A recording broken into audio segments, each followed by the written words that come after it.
En nuestro bloque American Mining tenemos el gusto, como siempre, de presentar a José González, editor internacional de la revista En Rumbo Minero, que nos ha acompañado durante todo este tiempo acá en Lima, ya próximo seguramente a retornar a Nueva York para darnos todos los alcances de su visión internacional de lo que pasa en la minería. ¿Cómo estás, José? Bienvenido. Encantado, César, siempre estar con usted. Estamos terminando el año y hay que hacer un balance en base a los fundamentos, sobre todo macroeconómicos peruanos, que permite siempre hacer respirar a la economía. Sin embargo, un crecimiento mediocre que no alcanza más que el 3, o puede ser el 3,2%, como había proyectado originalmente el Banco Central de Reserva, y que podría ser todavía mucho más movilizado si ponemos en operación importantes megaproyectos, uno de ellos minero, como es, por ejemplo, Tía María. ¿Cómo ves la perspectiva de estos fundamentos para el año 2025? El próximo año, después de un año que fue bastante estable, César, como señalas, la economía peruana creció 2,8%, en línea con lo esperado, y en un año en donde la producción de cobre no llegó a los objetivos, y nos seguimos enfocando en el cobre, que sigue siendo el metal fundamental en el Perú, después de producir 2,78 millones de toneladas el año pasado, en el año 23, en el año 24 se produjeron 2,8, por encima del año anterior. Es decir, las dinámicas se han mantenido, los proyectos han ido avanzando, las expectativas en los próximos años, que es de los 54 proyectos que están en cartera, se cumplan por lo menos 14. Tenemos información de que Tía María ya está en proceso de ejecución, independientemente de los conflictos que deberían ir hacia adelante. Las perspectivas de las compañías mineras, particularmente las de cobre en el Perú, donde tenemos a los grandes jugadores del cobre a nivel global, es que los incrementos en las cotizaciones del cobre son seculares, es decir, que van a suceder no en el corto plazo, sino en el mediano plazo, y cumplir con ese mediano plazo va a requerir que los proyectos se sigan ampliando. Venimos de precios promedio del cobre de $3.30 la libra, llegamos a 5,2, cerramos alrededor de 4 y pico, pero esas dinámicas deberían seguir coadyuvando al sector minero peruano en particular y al global en general, a que las dinámicas mineras sigan siendo positivas. La minería a nivel global se está moviendo alrededor de las dinámicas de crecimiento global entre la China y la transición energética. China, que crecía a niveles del 9%, ya no crece más del 5%, sigue siendo un país que demanda cantidades importantes en términos de metales y minerales. Sin embargo, la transición energética, cuando se empieza a consolidar, y el proceso va a ser más lento, ha sido más lento de lo esperado, particularmente en la electromovilidad, con las nuevas políticas de Trump, podría desacelerarse más. Por lo tanto, los realineamientos mineros podrían no ser los que se esperaban hace 2 o 3 años, claro, pero no van a cambiar fundamentalmente en la medida que las perspectivas son de largo plazo y que las expectativas al mismo tiempo son de que secularmente los precios de los minerales críticos se sigan recuperando hacia adelante. Esa transición energética a la que aludes nos lleva también a mirar cómo ha sido la dinámica de los acuerdos medioambientales sostenibles en las últimas 2 versiones de COP que hemos tenido, la COP del 28 y la COP 29, 2023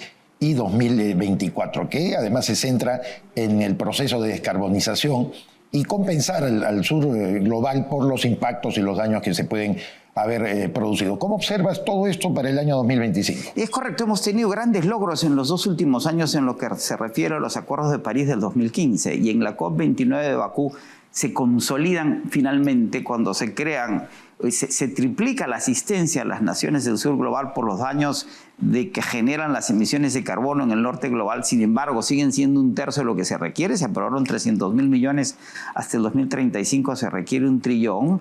Y por otro lado, la agenda de la descarbonización continúa. ¿Cuáles son los retos en este año 2025? Volvemos, como casi en todos los temas que tienen que ver con el medio ambiente, en lo que decida la nueva administración Trump, que ha amenazado en volverse a retirar de los acuerdos de París del 2015. Ya lo había hecho en su gobierno anterior. La administración Biden volvió. Y por otro lado, si va a tocar o no las leyes de la administración Biden que tienen que ver con la infraestructura conducente a la transición energética. La expectativa es que se queden en los acuerdos de París.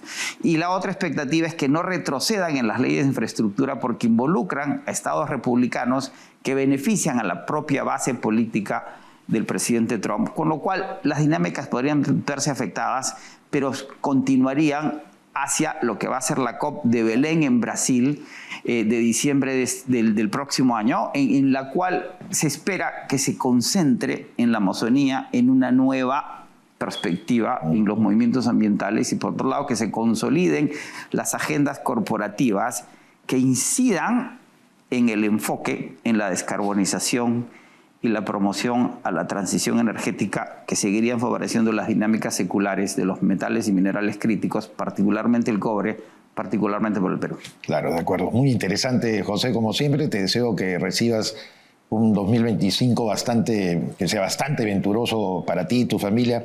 Y te tendremos todavía en las próximas ediciones presentes que vas a estar acá en Lima. Un gran abrazo para ti, José González, editor internacional de nuestra revista Rumbo Minero. Todo lo que hemos conversado con José y otras alcance, por supuesto, usted lo encuentra en la revista Rumbo Minero, la cual puede acceder de una manera absolutamente gratuita. Solamente tiene que ingresar por internet www.rumbominero.com y tendrá la lectura más completa acerca de la dinámica del sector minero. Vámonos con activos mineros, APSAC. La situación ambiental en Loroya era sumamente compleja. El Perú tuvo que asumir su responsabilidad tutelar de velar por la salud de la población y el ecosistema. Anteriormente las calles, las pistas eran barro, eran tierra, entonces ahí estaba la contaminación. Y eso ha cambiado, porque ya ha tapado, ha remediado ya activos mineros. Ya se ha cubierto todo lo que se ha envenenado, digamos, la ambientación.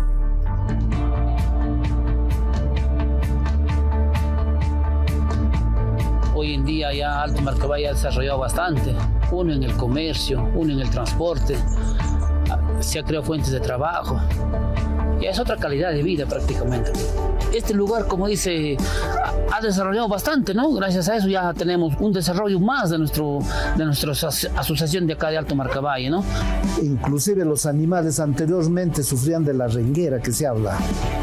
La renguera eran unos animalitos que no podían caminar por los pastos, por la contaminación, todo. Hoy en día desapareció esa enfermedad. En estos espacios, con suelos expuestos, con suelos contaminados, jugaba con mi hermano, con mis amigos, con mi familia. Me llena de alegría trabajar en una empresa que ha hecho el cambio en Loroyo. Los niños de hoy tienen una realidad totalmente distinta.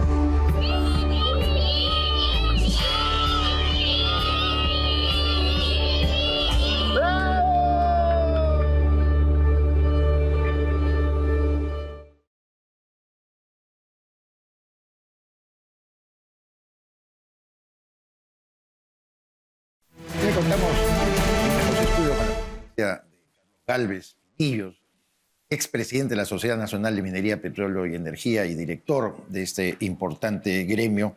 Y como lo anticipamos también con él, vamos a dialogar acerca de, en este fin de año, del balance que podemos realizar del sector minero 2024 y las perspectivas para el año 2025. Carlos, siempre un gusto tenerte con nosotros. Encantado, gracias por la invitación, Jorge Miguel. Bien, bueno, estamos terminando el año efectivamente 2024 y quizás lo más significativo que ocurrió en el sector es la salida, la censura, a juicio de nosotros bastante apresurada y malévola del ingeniero Rómulo Mucho, quien, dicho sea de paso, tampoco se la jugó con energía para defender algunos principios elementales, por ejemplo, propuesta del directorio anterior de Petroperú. En fin, ya tenemos una realidad definida con un nuevo titular que es Jorge Montero. ¿Cómo ves tú las oportunidades que tiene el nuevo titular del Ministerio de Energía y Minas para conducir este sector? Primero que nada, comentar que me apena que hayan sacrificado al ingeniero Rómulo Mucho. Y me apena también que en su momento, cuando hubo la imposición del directorio de Petroperú, él no haya presentado su renuncia porque esa jugada era inaceptable. De acuerdo. Dicho eso, tenemos un nuevo titular. Hay que esperar que haga sus mejores esfuerzos. La verdad es que yo no creo que vaya a llegar muy lejos con los propósitos de la ley de pequeña minería y minería artesanal. Porque no es concediendo ad infinitum que se va a poder avanzar. Las cosas tienen que poner en su justa dimensión, tiene que haber cumplimiento de la ley, no puede haber personajes que tengan 77 reinfos, Claro. ¿no? De los cuales el 70-80% están vencidos, pero juegan con ellos. Y eso es un modus operandi. Entonces, si el ministro no es capaz de corregir eso, la verdad es que simplemente se está prestando para el juego que por un lado hacen diversas bancadas del Congreso y por el otro lado con el Ejecutivo haciendo silencio cada vez que le pasan una ley de esta. Carlos, bueno, hay bastante incertidumbre entre los inversionistas respecto al panorama para el próximo año 2025, sobre todo porque estamos en un año preelectoral, ¿no? Donde van a haber muchas campañas políticas. Sabemos de la cantidad de partidos, casi 39 partidos políticos inscritos, es una barbaridad, y que la minería ilegal pueda influir en esas campañas, que ya hemos visto también algunas financiadas en el Congreso actual. ¿Cuál crees tú que va a ser el papel de la minería ilegal respecto a este financiamiento de campañas y qué se debe hacer para poder frenarla? Porque, o sea, es algo que hasta ahorita no está penado. En realidad no me cabe la menor duda de que va a haber un crecimiento importante del número de congresistas que van a estar siendo financiados por la minería ilegal. Lo buscan, se prestan y pagan el servicio. Eso significa que la calidad del Congreso también va a ir bajando. Y es una pena porque eso lo que va a impedir es que hagamos el desarrollo adecuado de nuestros proyectos mineros. Ya en estos momentos, esta mañana leía una comunicación en que Argentina ya está apuntando a ser el segundo productor de cobre de Sudamérica. Eso significa que será el segundo productor de cobre del mundo. Ya nosotros hemos perdido el paso tras la República Democrática del Congo y por estas necesidades seguiremos perdiendo el paso. ¿Qué es lo que debe estar ocurriendo en términos de las campañas políticas y su impacto para con inversionistas? Yo siempre le he dicho a los inversionistas que nuestros proyectos son de muy largo plazo. Y estamos hablando de vidas de mina de 30, 40, 50 años, cuando menos. Por lo tanto, un gobierno termina siendo efímero. No importa quién esté en el corto plazo, en el muy corto plazo, en el gobierno, lo que tendríamos que hacer es trabajar con una mirada de largo plazo. Pero ya cuando se le da a la actividad ilegal la preeminencia, el manejo territorial, el manejo de concesiones con este nuevo dispositivo que permite que la dirección de concesiones de Ingemet sea personal de confianza de quién va a ser, de gente que esté en el gobierno por la vía de los ilegales, pues ya sabemos cuál va a ser la consecuencia. Y eso sí es pernicioso, eso sí va a destruir la institucionalidad y va a ahuyentar a la inversión más de lo que está. Como bien dices, la resiliencia y sobre todo la mirada de largo plazo que se tiene en la inversión minera se ha visto reflejado incluso este año cuando el Ministerio de Energía y Minas ha reportado que hay proyectos de exploración que han sido presentados en la zona más convulsionada del norte del país, justamente en La Libertad y muy cerca a Patadas y muy cerca a Poderosa, que ha sido víctima de tantos ataques. El tema de la visión, yo creo, Carlos, que está muy clara dentro del sector minero. El problema es cómo se puede crear una conciencia para que el Estado tenga un empoderamiento mayor a fin de evitar no solamente la ilegalidad, acelerar una buena formalización de los artesanales, de los informales, y en tercer lugar, siempre mantener activa en la mente del ciudadano común y corriente que un motor de desarrollo económico es la minería, como se demostró además y se dijo, y lo dijo Julio Velarde, titular del BCR en la última conferencia anual de ejecutivos. ¿Te parece que esos tres factores son los que deben moverse. Sin ninguna duda, yo creo que el primer elemento que se tiene que estimular, que se tiene que mostrar, que debe de tener nuestra población en su mente y en su corazón, es que la actividad ilegal, sea cual fuera, es la que está destruyendo la sociedad y atacando la seguridad de ellos y de sus hijos y nietos. Entonces, mientras no corrijamos eso, toda la población va a estar insegura. El bodeguero, el transportista, el que quiere hacer un pequeño negocio, estará a manos del delito. Segundo, que no se puede permitir que lideren las sociedades del sector político la delincuencia. Allí lo decía José Luis Gil, las actividades delictivas lo primero que buscan es poder económico, luego control territorial por el terror y finalmente control político. Y ya estamos en esa etapa. La población tiene que ser consciente de que ese es su principal enemigo. Y mientras no hagamos que ese mensaje cale en la mente y en los corazones de la gente, no tenemos mucho que hacer. Y por lo tanto, ese es el pensamiento que debe tener el ciudadano cuando va a votar. Que después de haber votado por un delincuente, no se queje, que lo extorsionan, que lo matan y que disparan a la combi. De acuerdo.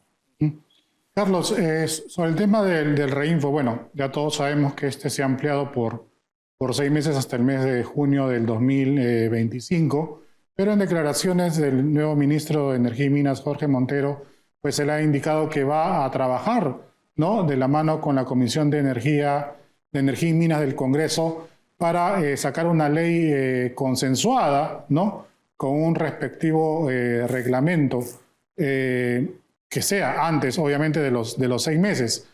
¿Cómo ves ese tema? ¿Crees que definitivamente no se va a llegar a cambiar el reinfo y que va a haber una nueva extensión hasta finales del 2025, tal vez más allá? ¿Cómo ves este tema del reinfo? Mira, para mí la cosa es muy clara. Los mineros ilegales no quieren una ley MAPE. No quieren ni ley ni reglamento, por bonito que se lo pongan. Ellos están viviendo el mejor de los mundos, teniendo inmunidad absoluta frente al delito proveniente de la minería ilegal. La tenencia de explosivos y su comercialización, la incursión en concesiones que no les pertenecen, el manejo y tráfico de productos y sustancias químicas, el manejo libre de la comercialización de minerales. Es el vehículo perfecto para blanquear dinero. Está completamente generándose un ecosistema del delito. ¿Ustedes creen que alguien que está viviendo ese paraíso lo va a querer cambiar por una ley ofrecida en 6 meses? Y en 22 años no se ha hecho, porque la formalización, el proceso de formalización lleva 22 años, aunque el reinfo se ha creado en 7. Yo comentaba en un artículo que escribí hace un tiempo, si quieren renovar el reinfo, muy bien, pero que anulen el artículo final complementario del decreto legislativo 1351, que modificó el Código Penal y que de contrabando metió en ese entonces ministra Marisol Perestello, si no me equivoco, un artículo justamente que les daba inmunidad absoluta frente a ese delito. Eliminemos eso y demos la renovación de reinfo que quieran. Ahora, siempre considerando, Carlos, que no debemos mirar la informalidad o la ilegalidad solamente en el sector minero como un aspecto aislado, porque forma parte ya de una trazabilidad en nuestra PEA y en nuestra sociedad. 70% de la economía peruana es informal y tenemos una tradición de informalidad desde la colonia que se asentó en la República. Permíteme corregirte. Sí, ¿cómo no? No es 70%. Ya casi 80%. No voy por ahí. Es 70% o 75% de los trabajadores, claro, son informales. Correcto. La economía es más de 80% formal. O sea, las empresas que sustentan a este país son empresas formales. Los trabajadores son los informales. Los trabajadores que son los informales igual hacen empresas, forman parte de la actividad productiva. Pero me estoy refiriendo a nacional. porcentaje respecto al PBI. Sí, pero que de todas maneras es alto, pues, ¿no? Porque si comparamos incluso hasta con Chile, esto viene a ser absolutamente al revés. Y en la medida en que no se pueda ni siquiera mejorar la condición laboral de formalización, tampoco lo vamos a hacer con la economía. De tal manera que hace falta, y quisiera tu visión, para que esto tenga pues una perspectiva mucho más profunda y sobre todo, vuelvo a decir, con una trazabilidad que no solamente pues, nos vea a nosotros que tenemos vínculo con el sector minero, como que piteamos por lo puntual y lo concreto de esto, ¿no? Bueno, efectivamente, este es uno más de los elementos que generan esta ilegalidad o informalidad en la economía. Es muy difícil reclamarle a alguien que pague impuestos, que tenga contratación laboral con seguridad social o con seguridad para actividad de riesgo o con cuidado del medio ambiente para gente que está en cualquiera de los sectores, y ya está el sector minero quebrantando todos esos dispositivos. Eso es transversal. En efecto. Bueno, muchas gracias, Carlos, como siempre, por tus palabras, tus reflexiones aquí en Rumbo Minero. Queremos desearte, siendo este el último programa del año 2024, un venturoso 2025, que ojalá en medio de estas condiciones a veces un poco pesimistas que advertimos, no porque lo querramos, sino porque la realidad nos lo indica, sea mejor para todos nosotros. Muchas gracias, César. Lo mejor para todo el equipo de Rumbo Minero. Unas felices fiestas en este fin de semana. Muchas gracias. Carlos Galvez Pinillos, expresidente de la Sociedad Nacional de Minería, Petróleo y Energía y director de este importante gremio, estuvo con nosotros. Pausa comercial y retornamos.